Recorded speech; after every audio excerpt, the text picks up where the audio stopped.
Hi, Tony here and welcome back to the cave.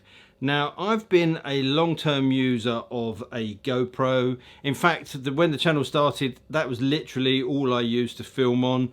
As you can see, if you look back at the videos, they're not great quality, but they're all filmed on a Hero 3, which I had at the time, and I've progressed through the ranks and now with the current 8. Now, the GoPro camera is a great camera and it's still a mainstay of a lot of what I film, but I had started to look at 360 cameras because there is some options that come from that 360 degree view, which is very useful for people like me that film on my own, but also for people riding motorcycles. If you've ever tried to film yourself riding a motorcycle, you'll know how difficult that is. You even have to have a really weird rig to be able to get a camera out in front of you, or if you want to do drive past, you've got to set your camera up, ride away, ride past it, ride back, and hope that somebody in the meantime hasn't come along and done a run out with your camera gear.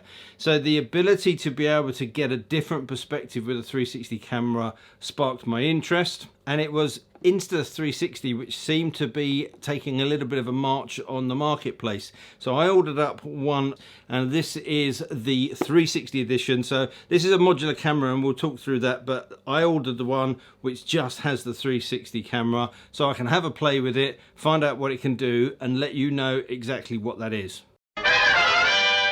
Now, I've been playing around with this camera for a couple of weeks, and when I started to pull together the stuff to use for the video, I quickly discovered that there's a huge amount of information to impart about what this camera is, what it can do, what the accessories are, how you can use it, how you can edit it.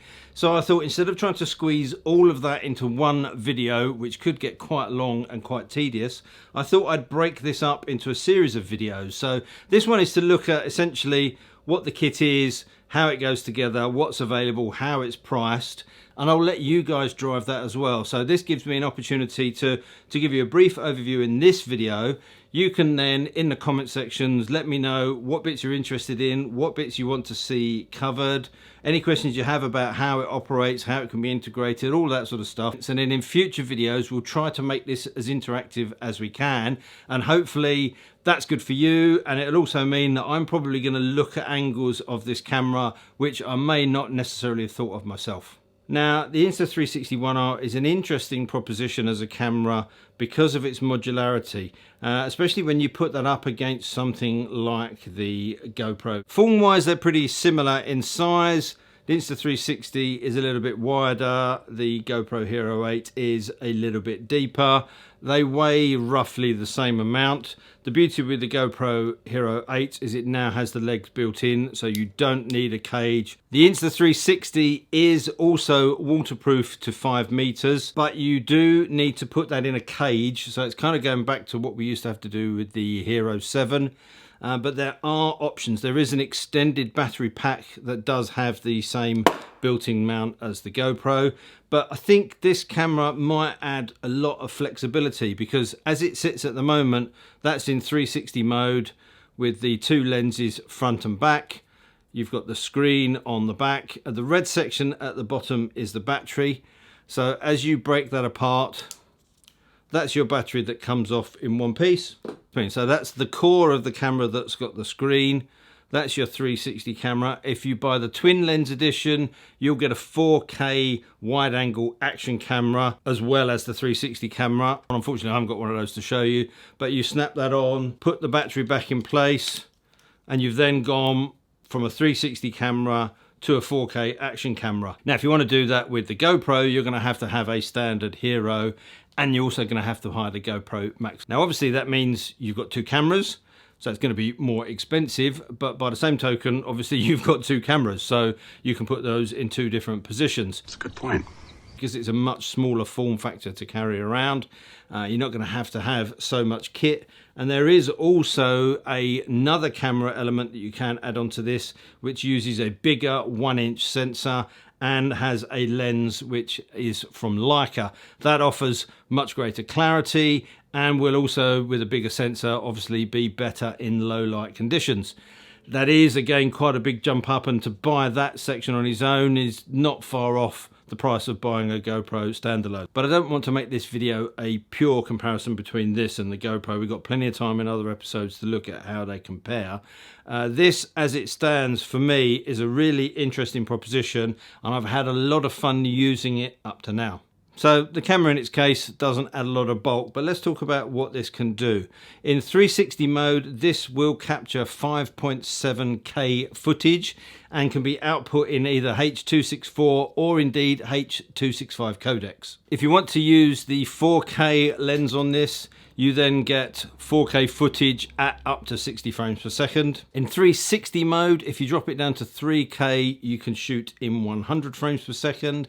And with 4K camera, if you drop it down to 1080, you can go up to 200 frames per second. So you slow-mo junkies have got quite good options of capturing film at quite a high frame rate. You can also obviously capture the usual kind of effects like hyperlapse. This has got a HDR mode as well, and also a night shot to help when shooting in low light conditions. It has voice control, much like the GoPro. You can instruct it with your voice, saves you pushing buttons, and particularly if you've got that on the end of a selfie stick, and we'll touch on that in a second, that's quite a useful feature, and it seems to work really well. There's also a point to track function on here as well, which will allow you to track a moving image. So if you're following somebody on a bike or a skateboard or a pair of roller skates or running, whatever it may be, when you start recording, you can hit the screen to track that person, and then as you follow them, the camera, because again it's shooting in 360, will keep that person on the center of the frame,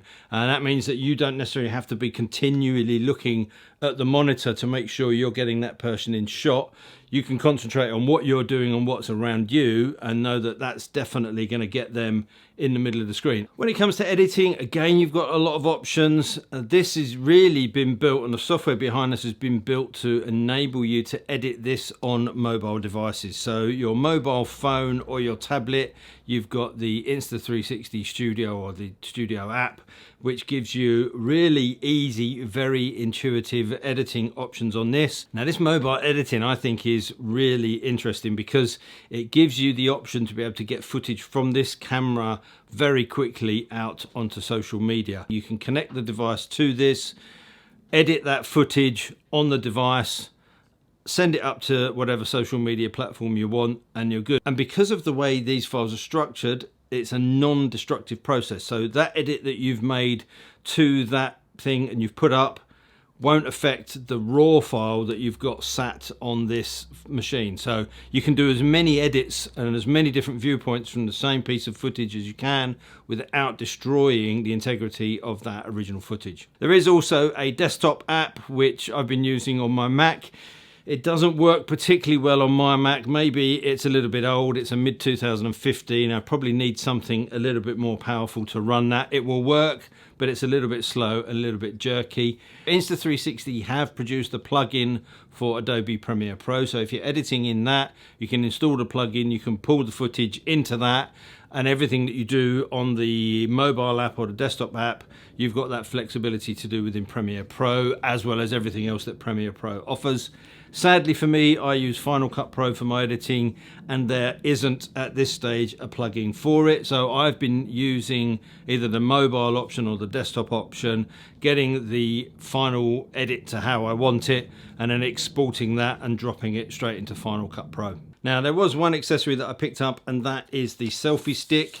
This is the standard length, but you can still get really good images from this. You can get this far enough away from you to capture you and the entirety of your bike in shot as well. And the interesting thing about this and why I like this is it is an invisible selfie stick. The bottom of the selfie stick has a standard camera mount screw fit, so it gives you the option to screw that onto lots of different accessories to hold that. I've been able to use this on something like this small Manfrotto tripod, and I used that when I did a loop to show the turning circle of the Africa Twin.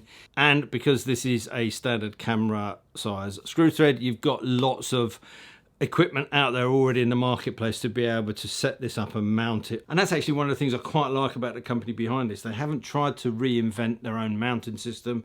They've just looked at, obviously, GoPro as the market leader and said, well, let's make our stuff fit that. What else are people using to mount it? RAM, okay, we'll do some accessories that work on that, and it means that you've got a huge array of options in the marketplace already. And as those things develop, obviously the Insta360 cameras will work with those, and it's not going to become a kind of an obsolete, hard to find mounting solution. Now, one thing they have done with this, which I think is a positive over GoPro, is they've made it easier to fit an external microphone to this. There's a USB-C port in the side which is used for charging, and they make a mic adapter which will plug into that and then take a standard 3.5-inch jack. The beauty of that is that adapter is about 10 or 11 pounds.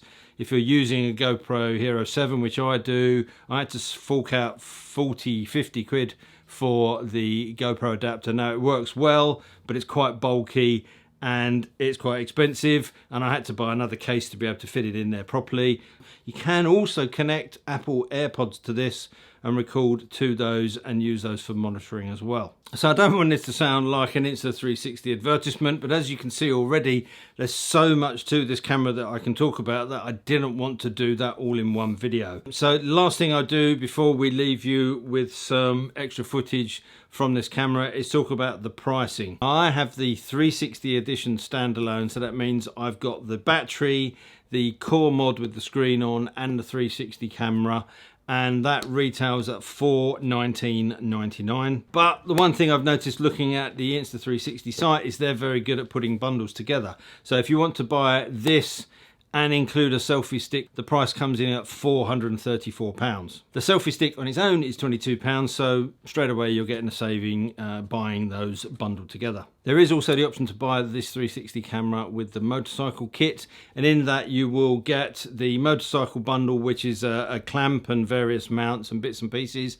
and for a limited time they are also including an extra free battery, and that's done at a reduced price. That comes in at $459, and there is a link in the description which will take you away and show you that offer. I think the offer runs out fairly soon, so if you did want to jump on that, it might be worth looking at that sooner rather than later. But I've been told that the link that I have will maybe last that deal out for a little bit longer than officially was announced. Now, if you want to buy the twin edition, which is the same as this but also includes that 4K action camera, that's retailing at $439, so you're only paying an extra 20 quid over this to get that 4K camera, and from what I can see, the quality of that is pretty much up there with the latest GoPros. And again, there's a limited offer if you wanted to buy the twin lens edition and have the motorcycle mount kit with that. That's coming in at $479. So as I said, there is a link in the description that will take you through to the store. That will show you all the current deals that are there at the moment,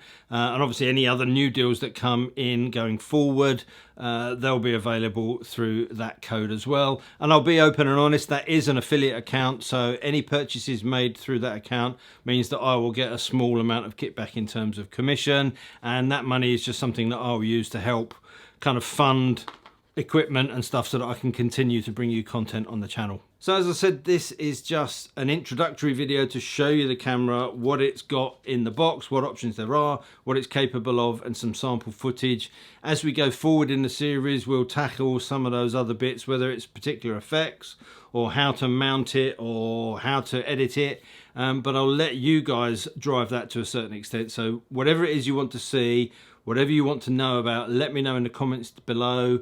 I can build that into the future videos and we can try and make this as interactive as possible. As I say, I think that's going to give the best for you as a viewer and for me as a reviewer. So I hope this has been interesting, and until next time, all that leaves me to say is thank you for watching, take care, ride safe, and I'll see you soon. Bye.